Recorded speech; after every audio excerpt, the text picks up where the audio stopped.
What do the Great Pyramids of Giza have to do with your financial success? Find out next on Financial Fact Friday.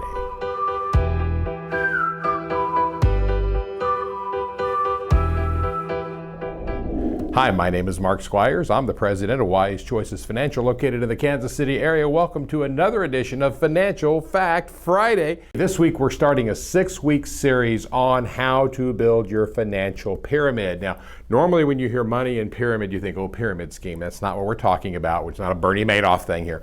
We're just talking about how to properly build your financial life. And there's a right way to do it and a wrong way to do it.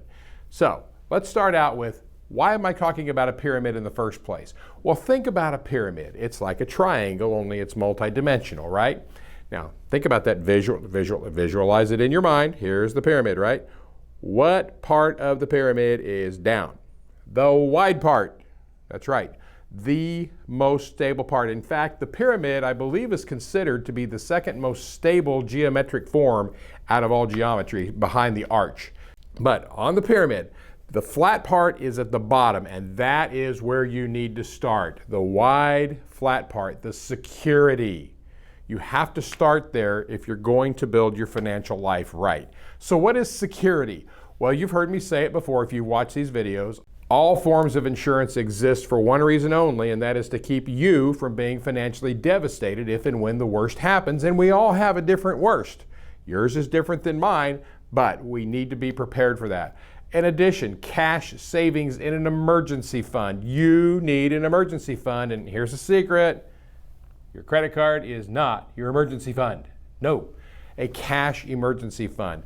I recommend starting with about $1,500. Now, there's a popular person on the radio telling you $1,000, but I don't think that person's had to do brakes on the car, replace a water heater lately. You need about $1,500 in that emergency fund, so that's where you start. You start building that emergency fund. Then once you get to the $1,500, 1% of every paycheck goes into the emergency fund until you have it up to about $5,000 to $10,000. That's going to take a long time, but here's the deal. When an emergency comes up, you're writing cash. You're not using your credit card. You're using a check, or you're paying cash for that emergency, which means your stress level is much, much lower. Doesn't that sound nice? So that's where you start. Now, cash flow management is another part of that, okay? You have to have a budget. If you don't control your money will control you. Do you want to be controlled by money? No, you don't want to be controlled by money. You have to have a plan, a budget. We have a program here that we use, an app. It's called Calendar Budget. Now, we've looked at dozens and dozens, and I don't know exactly how many, but bunches and bunches of apps for budgeting purposes.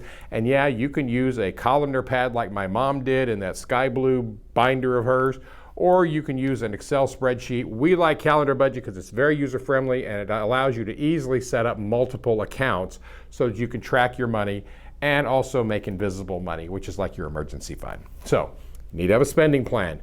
If you would like to check out Calendar Budget, we actually have an offer for you. We will give you 1 month of Calendar Budget at no charge. We've made arrangements with the makers, the developers of Calendar Budget, to give you 1 month at no charge. And we even have a way we can talk to you about how you can get a second month at no cost and no obligation to you. So here's the deal. Get your insurance right, and we can talk about that. Get your emergency fund right, and we can talk about that. And then get your cash flow lined out so that your money isn't controlling you. Here's my offer, like always. Give me a call. I'll talk to you on the phone. I'm not going to send you a bill, or maybe one of my team members here. It depends on what's going on. But we'll answer your questions about this stuff. All you have to do is reach out to us on the phone. It's 816-841-9141. On the web, it's www.wcf-kc.com. Oh, and if you're in debt, you need to get out of debt, so check out debtfreedestination.net. You got that? Hey, Mark Squires here. Thank you for watching another edition of Financial Fact Friday. I'll see you next week. Bye now.